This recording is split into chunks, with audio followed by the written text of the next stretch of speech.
स्वागत है आप सभी का आज के इस वीडियो में, जो कि है ल्यूसेंट की ऑब्जेक्टिव बायोलॉजी की बुक में से चैप्टर नंबर 2। जो इस बुक का जो लेटेस्ट एडिशन है 2023 वाला, उसका चैप्टर नंबर 1 मैं आपको करा चुका हूँ। डिस्क्रिप्शन में उस वीडियो का लिंक है, आप देख सकते हैं। आज मैं स्टार्ट करा रहा हूँ उसका चैप्टर नंबर 2, जो कि है पादप जगत का वर्गीकरण। स्टार्ट करते हैं। पहला क्वेश्चन है, वर्गीकी का पितामह किसे कहा जाता है? वर्गीकी का पितामह मतलब फादर ऑफ टैक्सोनॉमी। टैक्सोनॉमी का फादर है कैटलस लिनियस। आपका ऑप्शन नंबर सी करेक्ट होगा। अगला क्वेश्चन है, द्विनाम पद्धति मतलब बायनोमियल नोमेनक्लेचर किसने दिया है? द्विनाम पद्धति का मतलब होता है बायनोमियल नोमेनक्लेचर। जब क्या होता है, हम कभी भी प्लांट या एनिमल्स को नया नया खोजते हैं तो खोजने के बाद हम उसको एक नाम देते हैं। इस द्विनाम पद्धति में हम उस खोजे हुए नए प्लांट या एनिमल्स के नाम को दो भागों में विभाजित करते हैं या दो शब्द देते हैं उसके नाम के लिए, जिसमें पहला शब्द दर्शाता है उसके जीनस को, दूसरा शब्द दर्शाता है उसके स्पीसीज को। इसी को कहते हैं द्विनाम पद्धति, और ये दिया है कैटलस लिनियस के द्वारा। अगला क्वेश्चन है, वर्गीकरण का प्राकृतिक सिस्टम मतलब नेचुरल सिस्टम ऑफ क्लासिफिकेशन जो है वो किसने दिया है? तो ये दिया है ब्रिटिश के बॉटनिस्ट हैं दो, ठीक है, दो ब्रिटिश बॉटनिस्ट हैं जिनका नाम है बेंथम एंड हुकर। उन्होंने दिया है नेचुरल सिस्टम ऑफ क्लासिफिकेशन। तो इसके हिसाब से आपका ऑप्शन नंबर डी ब्रिटिश सही होगा। अगला क्वेश्चन है, पुष्पी पादपों को किस में रखा गया है? मतलब वो प्लांट्स जिसमें पुष्प होते हैं, जिसमें फ्लावर लगे होते हैं, वो उसको हमने रखा है फेनेरोगैम्स में। जिसमें पुष्प नहीं होते हैं उनको रखा हुआ है क्रिप्टोगैम्स में। अगला क्वेश्चन है, अपुष्पी पादप मतलब जिसमें पुष्प नहीं लगे होते हैं उनको हमने रखा है क्रिप्टोगैमस में। अगला क्वेश्चन है, वर्गीकरण की आधारिक इकाई मतलब जब आप टैक्सोनॉमिक हायरार्की पढ़ते हैं उसमें जो वर्गीकरण की आधारी इकाई है मतलब बेसिक यूनिट ऑफ क्लासिफिकेशन, वो कौन है? वो होता है स्पीसीज। आपका ऑप्शन नंबर सी करेक्ट होगा। अगला क्वेश्चन है, हाइड्रोफाइट्स होते हैं। हाइड्रोफाइट्स क्या होते हैं? ये होते हैं जलीय पौधे। वो पौधे जो जल में रहते हैं उनको कहते हैं हाइड्रोफाइट्स। अगला क्वेश्चन है, द्विनाम पद्धति का अभिप्राय है पौधों के नाम को दो शब्दों में लिखना जो बताते हैं उनके। थोड़ी देर पहले आपको बताया था द्विनाम पद्धति में दो होते हैं, एक होता है पहला शब्द जीनस, दूसरा स्पीसीज। हिंदी में कहते हैं वंश और जाति। अगला क्वेश्चन है, जिन पौधों पर बीज बनते हैं किंतु पुष्प नहीं लगते। ये क्वेश्चन बहुत इंपॉर्टेंट है, हर एग्जाम में पूछा हुआ है, चाहे टीजीटी हो या पीजीटी हो। पौधों पर बीज बनते हैं मतलब सीड होगा लेकिन फ्लावर नहीं होगा, वो होते हैं जिम्नोस्पर्म, अनावृत बीजी, ठीक है। जीवाणुओं की खोज किसने की? मतलब जो जीवाणु है इसको किसने खोजा सबसे पहले? तो वो खोजा था लियोनहुक ने। अगला क्वेश्चन है, जीवाणुओं से संबंधित निम्न कथनों में से कौन सही है? तो आप जो ऑप्शन नंबर सी पढ़ रहे हैं, अधिकांश जीवाणु विविध पोषी होते हैं किंतु स्वपोषी होते हैं। कुछ जो होते हैं वो स्वपोषी होते हैं। तो ये बिल्कुल सही कथन है जीवाणुओं के संदर्भ में, ठीक है। जीवाणु मतलब बैक्टीरिया के संदर्भ में। जीवाणुओं को पौधा माना गया है। कुछ बैक्टीरिया को हम प्लांट्स कहते हैं क्योंकि इनमें कठोर कोशिका भित्ति होती है। मतलब इनमें क्या पाया जाता है? सेल मेम्ब्रेन पाई जाती है जो कि हार्ड होती है, ठीक है। इसीलिए बैक्टीरिया को प्लांट्स माना गया था पहले, ठीक है, या माना गया है क्योंकि इनमें कठोर कोशिका भित्ति होती है। जीवाणुविक कोशिकाओं में नहीं होता है, मतलब जो बैक्टीरिया की सेल है उसमें क्या नहीं होता है? सूत्र कणिका। अगला क्वेश्चन है, जीवाणुओं की साधारण आकृति क्या होती है? जब आप बैक्टीरिया को देखते हैं तो उसकी जो नॉर्मल शेप है वो कैसी होती है? वो होती है छड़ रूपी, ठीक है, मतलब रोल शेप बैक्टीरिया।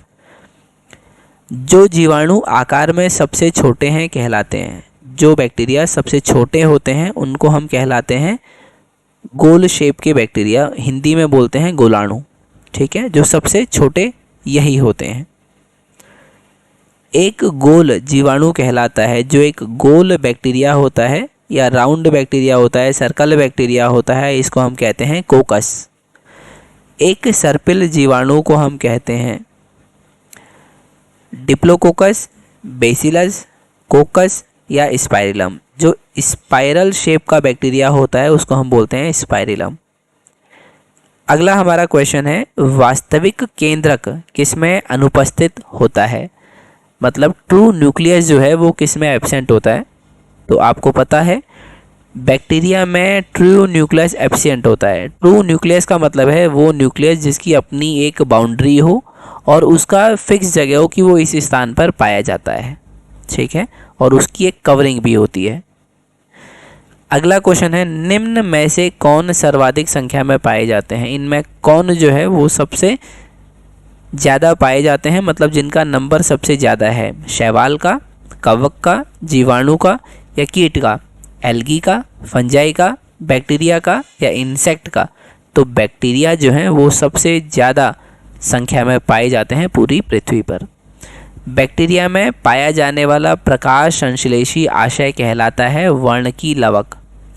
पाश्चर प्रसिद्ध हैं, पाश्चर जो हैं वो प्रसिद्ध हैं अपनी जर्म थ्योरी के लिए। कहानी यह है, जो इनका पूरा नाम है लिविस पाश्चर। लिविस पाश्चर ने एक अपनी थ्योरी दी है, जर्म थ्योरी ऑफ डिजीज़, उसी के लिए ये फेमस हैं।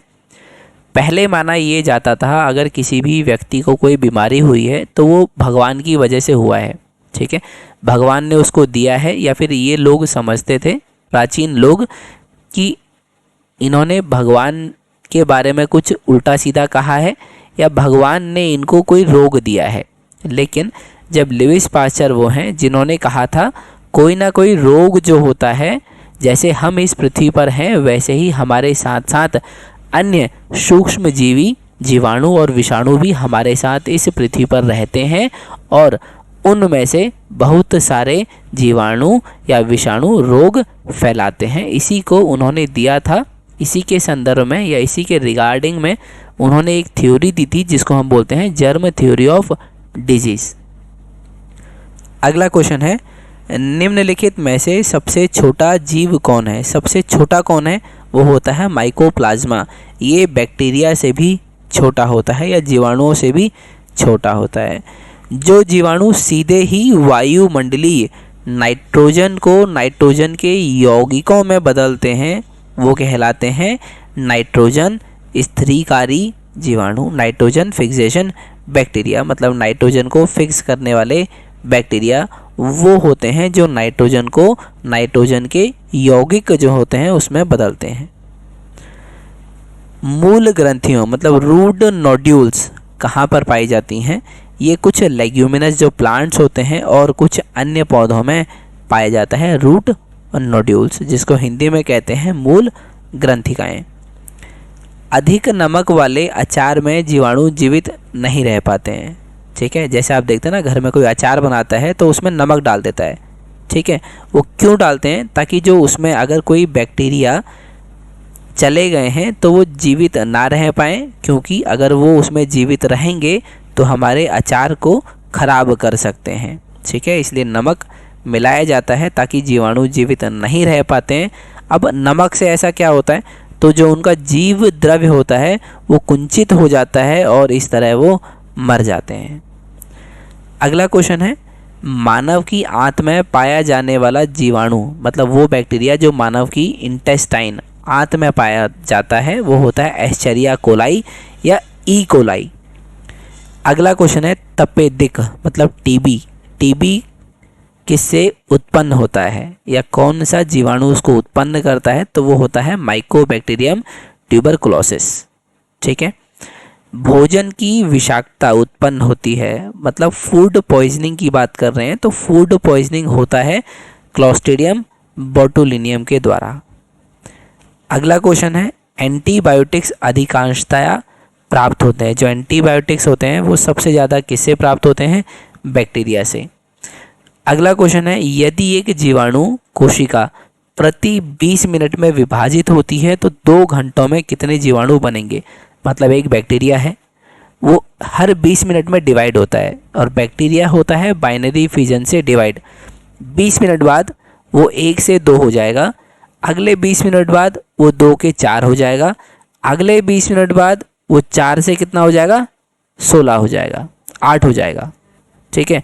तो ऐसे ही आप अगर प्रत्येक 20 मिनट के हिसाब से निकालेंगे तो 1 घंटे में ये 3 बार इसकी 3 जनरेशन बनेगी और 2 घंटे में बनेगी 6 जनरेशन। तो टोटल जब 6 जनरेशन में आप देखोगे कि 1 से 2, 2 से 4, 4 से 16, 16 से 32, 32 से 64, ठीक है। तो लास्ट में आप देखेंगे 2 घंटे में इसके 64 जीवाणु बन जाएंगे, ठीक है। आप ऐसे कैलकुलेट करना, आप कॉपी लेना, पेन लेना, उससे कैलकुलेट करना कि 20 मिनट में 2 हो गए। देखो शुरू के 20 मिनट में हो गए 2, 1 से 2 हो गए, फिर 2 से 4, 4 से 8, 8 से 16, 32 और 64, ठीक। ऐसे आप कैलकुलेट कर सकते हैं, वरना इसका एक फॉर्मूला भी होता है, F = I × 2n। F का मतलब होता है final number of bacteria, I का मतलब होता है इनिशियल बैक्टीरिया, मतलब शुरुआत में कितने थे, और N का मतलब होता है कितनी जनरेशन उसकी बनी है। तो अभी मैंने आपको बताया था 2⁶ जनरेशन बनी है, तो N की जगह आएगा 6, मतलब 2⁶, और I की जगह आएगा 1। तो आपका फाइनल क्या होगा, F = 1 × 2⁶। तो अब इसको आप सॉल्व करेंगे तो आपका आंसर आएगा 64। फॉर्मूले से करना चाहते हैं तो फॉर्मूला बता दिया, वरना आप ये 20 मिनट का कैलकुलेट करेंगे तो आप वहाँ से भी आंसर पा सकते हैं। अगला क्वेश्चन है, नाइट्रोजन यौगिकीकरण में निम्नलिखित में से कौन सी फसल सहायक है, ठीक है। तो उसमें है फली। अगला क्वेश्चन है, नाइट्रोजन स्थिरीकरण में लैग हीमोग्लोबिन का क्या कार्य होता है। जब नाइट्रोजन फिक्सेशन में लैग हीमोग्लोबिन क्या कार्य करता है। तो अगर आप इसके बारे में जानते हैं तो डिस्क्रिप्शन में आप कमेंट बताना, आप कमेंट में लिखना कि लैग हीमोग्लोबिन कौन से रंग का होता है। आपको 2 ऑप्शन देता हूँ, पिंक या पर्पल, ठीक है। तो लैग हीमोग्लोबिन का जो काम होता है वो ऑक्सीजन का अवशोषण होता है। अगला क्वेश्चन है, चाय की पत्तियों के क्यूरिंग में किसका उपयोग होता है। जो चाय की पत्तियां हैं उनके क्यूरिंग में जीवाणुओं का उपयोग होता है। अगला क्वेश्चन है, मृदा में धान की पैदावार बढ़ाने वाले मुक्त जीवाणु जो है वो है एनाबीना। अगला क्वेश्चन है, प्रशीतन खाद्य परिरक्षण में मदद करता है, जैव रासायनिक अभिक्रिया की दर को कम कर। दही जमाने में निम्नलिखित में से किस सूक्ष्म जीवी का प्रयोग होता है। जब आप दही जमाते होंगे घर में तो आप उसमें बाहर से थोड़ी दही लाते होंगे, उसको मिलाते होंगे अपने दूध में, फिर वो दही में बदल जाता होगा। तो जो आप शुरुआत में जो डालते हैं ना 1 या 2 चम्मच दही, उसको हम बोलते हैं इनोकुलम, और उस इनोकुलम के अंदर लैक्टोबैसिलस बैक्टीरिया पाया जाता है, जो कि उस दूध में उस पूरे दूध को दही में परिवर्तित कर देता है, ठीक है। तो आपका option number D lactobacillus correct answer होगा। इनका शॉर्ट फॉर्म LAB भी कहते हैं, लैक्टिक एसिड बैक्टीरिया भी कहते हैं, और ये दही में विटामिन B12 की मात्रा को बढ़ाते हैं, जिससे हमारा पेट सही रहता है, ठीक है। निम्नलिखित में से किसके द्वारा दूध खट्टा होता है। तो दूध जो खट्टा करता है कौन करता है, हमारा बैक्टीरिया करता है, लैक्टोबैसिलस। अगला क्वेश्चन है, दूध के दही के रूप में जमने का कारण। जो दूध है वो दही में लैक्टोबैसिलस बैक्टीरिया के कारण जमता है। अगला क्वेश्चन है, निम्न में कौन सा सहजीवी नाइट्रोजन यौगिकीकरण जीवाणु है। मतलब सहजीवी का मतलब होता है जो साथ में रहे, ठीक है। सिम्बायोटिक नाइट्रोजन फिक्सेशन के लिए कौन सा रेस्पॉन्सिबल है, तो वो है राइजोबियम, ठीक है, सिम्बायोटिक में। सर्वप्रथम विषाणु वायरस की खोज किसने की। मतलब सबसे पहले वायरस को किसने खोजा था, तो वो खोजा है इवानोवास्की ने, ठीक। अगला क्वेश्चन है विषाणु माने जाते हैं जो जो वायरस हैं ये क्या माने जाते हैं। तो वायरस लिविंग और नॉन लिविंग के बीच में एक कनेक्टिव लिंक या ट्रांजिशनल ग्रुप के रूप में पाए जाते हैं। ना ये सजीव हैं और ना ही ये निर्जीव हैं, इसलिए ये इन दोनों के बीच की एक संयोजक कड़ी या ट्रांजिशनल ग्रुप माने जाते हैं। कौन, वायरस। अगला क्वेश्चन है, निम्नलिखित में से किसमें एंजाइम्स नहीं होते हैं? तो जब वायरस दोनों के बीच में कनेक्टिव लिंक है, इसी कारण इसमें एंजाइम्स नहीं पाए जाते हैं। तो ऑप्शन बी विषाणु सही आंसर होगा। अगला क्वेश्चन है टीएमवी शब्द संबंधित है। तो जो टीएमवी है ये एक प्रकार का क्या है? ये एक विषाणु है। इसका नाम है टोबैको मोज़ेक वायरस। अगला क्वेश्चन है विषाणु वृद्धि करता है। विषाणु किस में वृद्धि करता है? तो जब ये किसी लिविंग सेल के अंदर जाता है ये वायरस, तब वो अपनी ग्रोथ करता है। तो मतलब जीवित कोशिका में option number B correct answer है। विषाणु निर्जीव माने जाते हैं क्योंकि विषाणुओं को निर्जीव इसलिए कहते हैं क्योंकि हम इसको क्रिस्टलाइज कर सकते हैं, यानी इसके रवे बना सकते हैं। अगला क्वेश्चन है एंजाइम अनुपस्थित होते हैं। मतलब जो एंजाइम है वो किस में एब्सेंट होते हैं? तो वायरस, विषाणु, ठीक है, क्योंकि ना तो ये लिविंग है और ना ही ये नॉन लिविंग है, तो इसके अंदर एंजाइम भी नहीं पाया जाएगा। विषाणुओं में क्या होता है? मतलब जो वायरस है उसमें क्या होता है? तो न्यूक्लिक एसिड और प्रोटीन होता है, ठीक है। आलू में मोज़ेक डिजीज़ का कारक तत्व है। मतलब आलू के अंदर जो मोज़ेक डिजीज़ है वो किसके द्वारा होता है? तो विषाणु के द्वारा। अगला क्वेश्चन है निम्नलिखित में से किस वनस्पति जगत के पौधों को शैवाल के नाम से जाना जाता है? शैवाल का मतलब होता है एल्गी, ठीक है, और एल्गी को हमने रखा है थैलोफाइटा में। अगला क्वेश्चन है शैवालों की कोशिका भित्ति किसकी बनी होती है? शैवाल मतलब एल्गी। एल्गी की सेल वॉल जो होती है वो किससे बनी होती है? वो बनी होती है सेल्यूलोज से। तो इस वीडियो में मैंने आपको चैप्टर नंबर 2 के 50 क्वेश्चन करा दिए हैं। अब अगली वीडियो में हम इसके बचे हुए क्वेश्चन करने वाले हैं। तब तक आप इस वीडियो को लाइक करिए, चैनल को सब्सक्राइब करिए, तभी आपको अगली वीडियोस मिलती रहेंगी जब भी मैं अपलोड करूँगा, ठीक है। चलिए मिलते हैं आपसे अगली वीडियो में।